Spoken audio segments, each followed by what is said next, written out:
Kumgwaqo onguthela wayeka u-N3 sibonele imoto yomkhandlu waseThekwini isiphunyelwe elinye lamasonto angemuva. Lo mkhuba yiwo wona ongafunwa izikhulu zomgwaqo ikakhulukazi uma nemigwaqo igcwele ngalezi zikhathi zonyaka. Kanti njengoba izinkumbi zabavakashi zilibhekise eThekwini, amaphoyisa aqaphe ngawokhozi ukuze babone kahle lezo zimoto ezingekho esimweni sokuba semgwaqeni. Kusukela ngoDisemba 1 etollgate yaseMarian Hill kuthiwa kudlula izimoto eziyi-2,000 ngehora.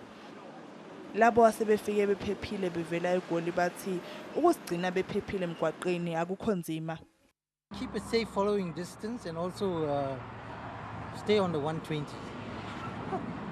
That's what I've been doing. There's a lot of people that have been pulled over for speed, but so far no accident. So keep to your right speed.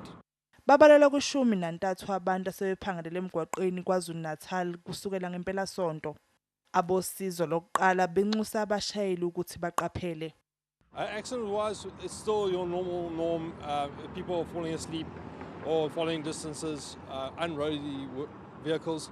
So we are pleading to the community, members of the public still going on holiday, rest every 2 hours, take longer breaks, don't race your destination is not going anywhere. Inkundla ezokuxhumana uTwitter unazo zonke izeluleko ezizokwenza uhlele kangcono uhambo lwakho.